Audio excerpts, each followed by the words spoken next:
ورسوله وتجاهدون في سبيل الله بأموالكم وأنفسكم ذلكم خير لكم إن كنتم تعلمون الحمد لله معزز হাজিরিন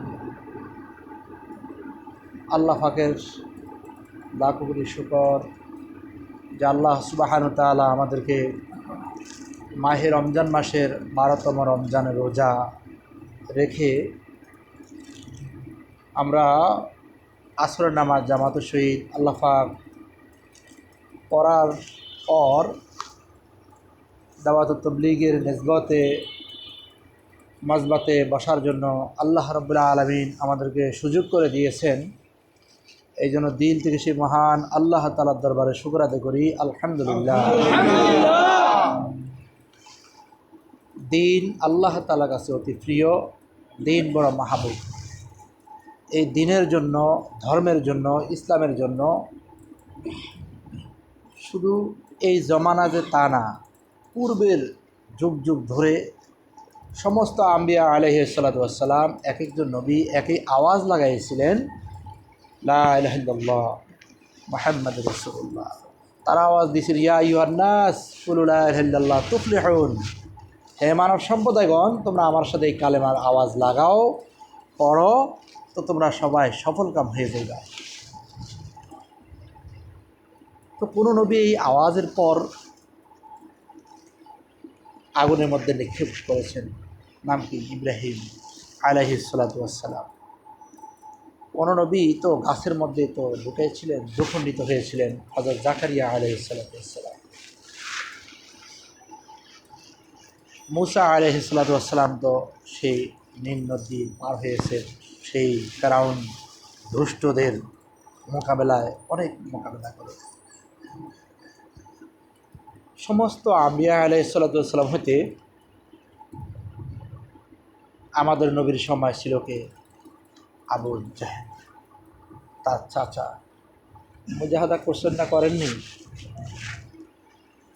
সাহাবায়ে কেরাম কষ্ট করেছেন, তাবেঈন কষ্ট করেছেন, আইম্মায়ে মুজতাহিদিন কষ্ট করেছেন। তার মানে ধর্মের জন্য, দ্বীনের জন্য নবী, সাহাবা, তাবেঈন, আইম্মায়ে মুজতাহিদ সকলেই একটা মুজাহাদা আর জেহাদ আন্দোলন করে জীবন দিয়েছে। দিছে না দেয় নেই? এখন আমরা যারা রয়েছি, আমরা কি জীবন দিচ্ছি? 3 দিনের সময় যদি আল্লাহ রাস্তায় কোনো রকম বের হওয়া যায়, আরে বারে কি সার্টিফিকেট অর্জন করলো, আর মাশাল্লাহ বাড়ি করে যায় ওই বন্ধুর লগে সেই বন্ধুর লগে আমি 3 দিন লাগাই আসছি। রক্ত একটু বের হয়েছে? কোনো আঘাত পাইছে? কোনো কারোর সাথে মোকাবেলা করা লাগছে? এক চিল্লা দেওয়ার পরে মনে রক্ত কত দিয়ে আসছে, এমন মানে একজন কাফেরকে হত্যা করে আসছে, এরকম 3 চিল্লা লাগাই আসার পর, 1 বৎসর লাগাই আসার পর কিছু হয়। তো আমরা যে মুজাহাদা আর মেহনত করে থাকি, আসলে কি এই মেহনতের পরিধি, বরকত, ফাজাইল বা ফজিলত সারা বিশ্বের মেহনতটাকে একত্রিত করলে একজন সাহাবী দিনের জন্য জীবন দিয়েছে, মেহনত করেছেন, কোরবান হয়েছেন, শাহাদাত করেছেন, এই পরিমাণ কি হক বা জিম্মাদারি আদায় কি আমাদের দ্বারা হইতেছে? এরপরও তো মাশাল্লাহ আমরা এক একজনের দাবি করি, অমুক সাহেব, পীর সাহেব, মুফতি সাহেব, শাইখুল হাদিস সাহেব, তাবলীগের আমির সাহেব, এক একজনের সার্টিফিকেট অভাব নেই। কি ভাই? কিন্তু আমাদের করণীয় কি? নবী সাল্লাল্লাহু আলাইহি ওয়াসাল্লাম এই উম্মাহার মধ্যে আল্লাহ তাআলার বান্দাদের কাছে দ্বীনের দাওয়াত পৌঁছানোর জন্য যে একটা মুজাহাদা মেহনত করেছেন, আমরা শুধুমাত্র একটু মেহনতের সাথে একটু রয়েছি, আর না নামটা লেখা রাখছি, আর না কোনোরকম 3 দিনের একটা নজম মাজমা আসলে একটু বের হই,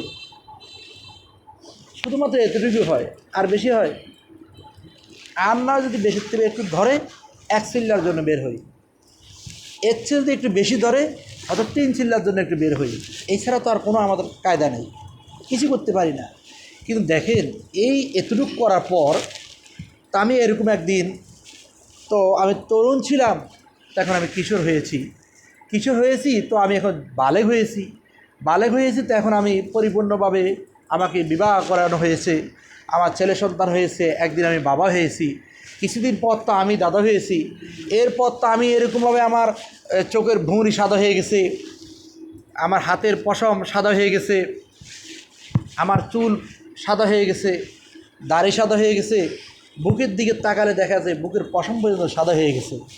কিছুদিন পর তো আমি আর হাঁটতে পারতেছি না, তো আমি বার্ধক্য হয়ে গেছি, এইবার লাঠি ধরলাম আর নয় নাতি ধরলাম, ছেলের ঘরের নাতি হোক আর মেয়ের ঘরের নাতি হোক আমার লাঠি, আর নয় যদি দাদার সাথে যদি নাতির কোনো সম্পর্ক না থাকে তো নাতি তো দাদাকে লাথি মেরে দৌড়ে পালায়া যায়। হ্যাঁ, তো শেষ পর্যন্ত থাকে বুক জাতি একটা লাঠি। তো লাঠি নিয়ে কিছুদিন চললো, এরপরে আর না আছে কোনো তবলিগ, না আছে সে মসজিদে যাইতে পারতেছে, না কোনো নামাজ পড়তে পারতেছে, না তারাবির নামাজ, না তার জীবনের জুমার নামাজ, কিছুই তার নসিবে আর এখন কি হচ্ছে না। এর ফলে এমন বার্ধক্য হয়ে গেছে, তা এখন সে শুধু বেডরুমে শুধু কাতরাচ্ছে আর শুধু হায় আফসোস করে, হায় আফসোস। বলেন তো এই ব্যক্তির দ্বারা কিছুক্ষণ পর তার আজরাইলের সামনে আসবে, এখন তার হাতটাকে নাড়ার জন্য অন্য তার ছেলের বউ বা তার নাতি বা তার আপন ছেলে হাতটাকে নাড়ায় দেয় বা তার মুখের মধ্যে খাবারটা তুলে দেয়, ঠিক না? তার জীবনটাকে যে শেষ হয়ে গেল, এই মেহনতটা কি, এই জীবনটা যে তার একটা জীবন তার দ্বারা পার হয়ে গেছে, বলেন সে এইটার দ্বারাই কি নবীওয়ালা মেহনত পুরো হয়েছে? এটাই কি নবীর জিম্মাদারি? এটাই কি নবীর কাজ? এটাই কি নবীর কাজ করে মাশাআল্লাহ 2 দিন আর 3 দিন লাগায় মাশাআল্লাহ সার্টিফিকেট নিয়ে একবারে কবরে চলে গেল, ইনতালিকু বিআবদুল জান্নাহ? এটাই কি জান্নাতের সার্টিফিকেট? আমার যুবক ভাইরা, আপনাদেরকে আমি হাত ধরে বলতেছি, যারা বৃদ্ধ হয়ে গেছেন, যারা দাদা হয়ে গেছেন, তারা তো হয়ে গেছেই, এবং আমার তরুণ ভাই, যুবক ভাই, বালেক যারা হয়েছি আমরা, তাদের প্রতি আমার এই আজকের এই আলোচনা যে আমাদের জীবনটা শুধু এইভাবে যাবে না, আমাদের জীবনটাকে আমরা যদি পাড়ি দিতে চাই, 1 যুগ না 12 বছর 1 যুগ, 24 বছর পার হয়ে গেলে 2 যুগ, 36 বছর পার হয়ে গেলে 3 যুগ, এরপরে কি, এরপর 48 বয়স পার হয়ে গেলে 4 যুগ, এরপরে কত হবে? হ্যাঁ, 60 যুগ পার হয়ে গেলে তো আমার 5-12 চলে গেলে আমার 60 যুগ, কি 60 বছর পার হয়ে গেলে, এরপরে কত, 7-12-84 নাকি 72, হ্যাঁ 6-12-72, এরপর আমার 6 যুগ পার হয়ে গেছে, আমার 72 বয়স পার হয়ে গেল, এরপরে কত, হ্যাঁ 84 তো আমার তো 84 বছর পার হয়ে গেছে, আমার তো আর মনে হয় যেন এমন আর শক্তি কি ইল্লা মাশাল্লাহ, কিছু লোক থাকে এরপরও মাশাল্লাহ, আর না হয় বেডরুমে সব শোয়াত, আর না সব কবরে চলে গেছে। এখন দেখার বিষয় যে এরকম একটা যুগ আমার যদি পার হয়ে যায়, আমি কি আল্লাহ তাআলার হুকুম পুরো আদায় করতে পারছি কিনা, নবীওয়ালা মেহনতটা সে আদায় করতে পারছি কিনা? যদি আপনার মাথা থেকে পায়ের তালে পর্যন্ত একটু মোরাকাবা ধ্যানে বসেন যে আসলে আমার জীবনটা ইন্না সলাতি ওয়া নুসুকি ওয়া মাহইয়ায়া ওয়া মামাতি লিল্লাহি রাব্বিল আলামিন, রবের জন্যই হয়েছে, তাহলে আহলান সাহলান। কবরে নেওয়ার পরেই ফেরেশতাদেরকে রব বলবে, আমার ফেরেশতারা যাও, এটা তো আমার মেহমান। ইনতালিকু বিআবদুল জান্নাহ, নবীর বাসায় আল্লাহ তাআলা ফেরেশতাদেরকে ঘোষণা করছেন, বেহেশতের থেকে উত্তম রেশমি পোশাক পরায় আমার এই বান্দাকে জান্নাতে পৌঁছে দাও। আর যদি এই কাম কইরা না যাই, কবরে গেছি, রসুলের এই ওয়াদা নাই, ইনতালিকু বিআবদুল জান্নাহ, ফেরেশতাদেরকে আল্লাহ তাআলা বলবেন, ওই ফেরেশতারা যাও, আমার এই বান্দাকে জাহান্নাম থেকে উত্তপ্ত গরমদায়ক পোশাক পরিধান করে ইনতালিকু বিআবদুল নার, তাকে শিখাযুক্ত আগুনের মধ্যে নিক্ষেপ করো। আমাদের কাজ কিন্তু হতে হবে নবীওয়ালা কাজ। আমাদের কাজ কার কাজ হইতে হবে? নবীওয়ালা কাজ। 3 দিন দিলে আদা হয়ে গেছে? এক চিল্লা দিলে, 3 চিল্লা দিলে, 1 সাল দিলে হয়ে গেছে, মাশাআল্লাহ নবীওয়ালা কাজ হয়ে গেছে। আমার ভাইয়েরা, এই জন্য আপনাদের কাছে আমার আরজি, এই জন্য আপনাদের কাছে আমার আকুল আবেদন, আমাদের সময় সামনে রয়েছে, আমাদের হায়াত আরও রয়েছে। আমাদের 3 দিন 1 চিল্লা আর 3 চিল্লা 1 সাল লাগালে তবলিগের পরিপূর্ণভাবে নবীওয়ালা মেহনত যে আদায় করেছি তা নয়। আমার মেহনত হইতে হবে জীবনের শুরু থেকে মৌতের আগ পর্যন্ত নবীর তরিকায়, সুবহানাল্লাহ। আমার আমল হইতে হবে জীবনের শুরু থেকে মৌতের আগ পর্যন্ত আল্লাহ তাআলার প্রত্যেকটা বিধান, আল্লাহ তাআলার প্রত্যেকটা হুকুমগুলোকে পুরা করার নাম হইল আল্লাহ তাআলার বিধান, শরিয়া এবং নবীর তরিকা চলার জন্য নবীর সমস্ত সুন্নাহর উপরে আমার জীবনটাকে অতিবাহিত করতে পারলেই হবে আমার নবীওয়ালা মেহনত। শুধু তাই নয়, নবীর সুন্নাহর উপরে চলবো। আর নবী যে জীবন দিয়েছেন দিনের জন্য, এই মুজাহাদা, এই মেহনত যদি না করি তো কখনও নবীওয়ালা মেহনতের অংশীদার, নবীর ওয়ারিস কখনও আমি দাবিদার করতে পারবো না। তাহলে বোঝা গেছে নবীর ওয়ারিস হইতে হলে নবীওয়ালা মেহনতকে পরিপূর্ণভাবে আমার দ্বারা আদায় করতে পারলেই আমি আল্লাহর রহমতে সেই নবীর জিম্মাদারি, নবীর হক, নবীর সুন্নাহ পরিপূর্ণভাবে যদি নিজেও আমল করি, আমার আহলে বায়াত, আমার আহলে ভাই যারা রয়েছে, কালেমার ভাই যারা রয়েছে, তাদের কাছে যদি আমি পৌঁছাতে পারি তাহলে বোঝা যাবে যে আল্লাহর রহমতে আমি একটু মেহনত করেছি। এই মেহনতের সার্টিফিকেট কিন্তু এটা না যে নবীর পরিপূর্ণভাবে হক আমার দ্বারা হয়েছে, নবীর পরিপূর্ণভাবে কাজ আমার দ্বারা সমাপ্ত হয়েছে, এমন কেউ কি বলতে পারবো? কেউ বলতে পারবো না। কিন্তু আমার ভাইয়েরা, যদি কোনো ব্যক্তি বলেন যে ইনশাআল্লাহ আমি বলবো, আমি ওই ভাইদেরকে বলবো, এই জমানার আলোকে বলতেছি, ওই ভাইকে বলবো যে আসলে ওই ভাইয়ের সামনে যদি একটু বলে,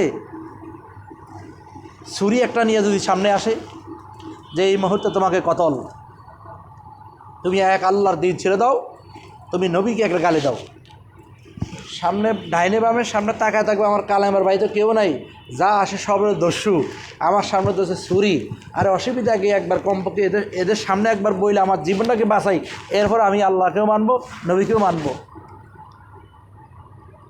ঠিক আছে না? এমন দোস্ত আছে? খুব কঠিন, খুব কঠিন। কিন্তু মাশাআল্লাহ সব ইমানওয়ালা, সব মোমেন, সব কালেমাওয়ালা, সব নবীর দায়ী, সব নবীওয়ালা মেহনতের সাথে জড়িত, কিন্তু কাজের গোড়ায় হাত দিলে দেখা যায় ইমান কাউকে পাওয়া যায় না। সেই পাওয়া গেছে সুমাইয়া রাদিয়াল্লাহু তাআলা আনহাকে।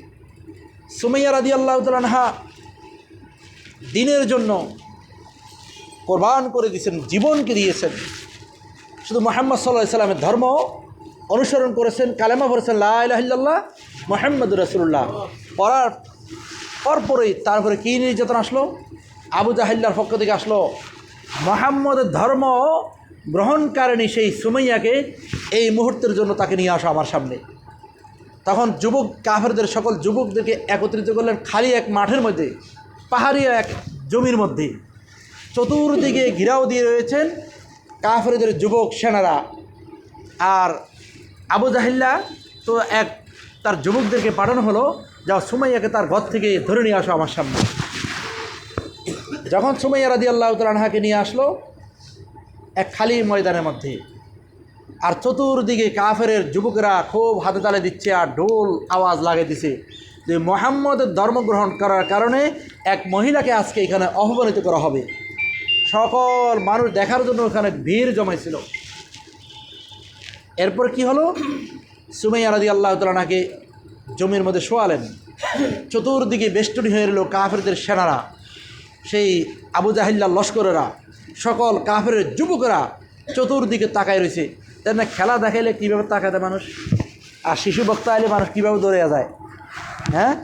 তো এরকমভাবে সুমাইয়া রাদিয়াল্লাহু তাআলা আনহাকে যখন জমির মধ্যে শোয়ানো হলো, কিতাবের মধ্যে লেখছে, মৌলিক কোনো মৌখিক কথা নয়, কিতাবের মধ্যে লেখছে তার ডান হাতের মধ্যে প্যারাক মারা হয়েছে জমির সাথে, বাম হাতের সাথে প্যারাক মারা হয়েছে জমির সাথে, ডান পাকে প্যারাক মারা হয়েছে জমির সাথে, বাম পাকে প্যারাক মারা হয়েছে, তারকাটা মারা হয়েছে জমির সাথে।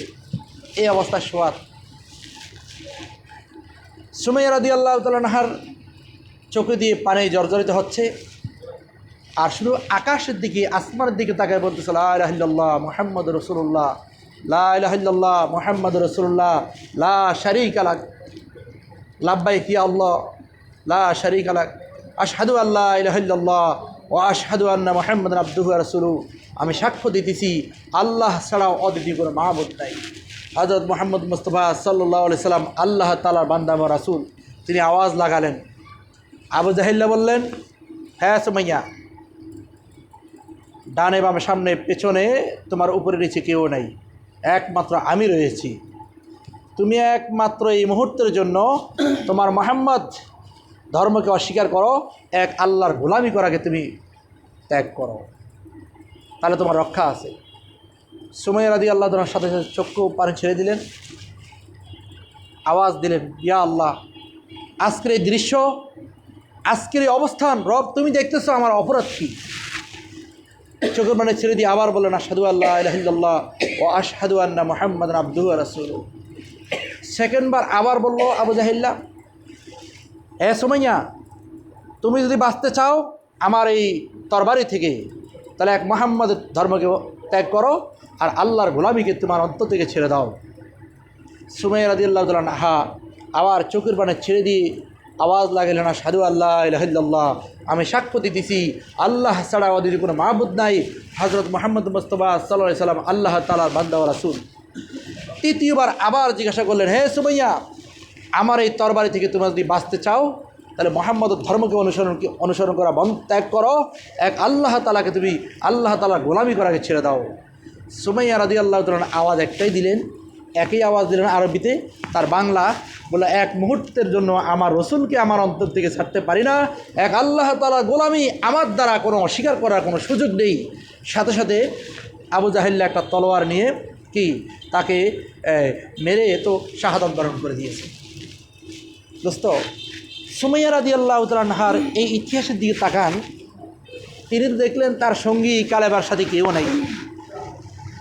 জীবনটাকে বাঁচানোর জন্য একটু বলতে পারতো যে, আবু জাহেল, আপনাদের এই দেশের বড় শ্রদ্ধীয় নেতা, না লিডার, নাহলে কমান্ডার, আর না আপনি বড় এই দেশের কিছু, একটু আমাকে রক্ষা করেন, ঠিক আছে, আমি মুহাম্মদকেও ছেড়ে দিলাম, আল্লাহকেও মানলাম না, একটু ছেড়ে দেন।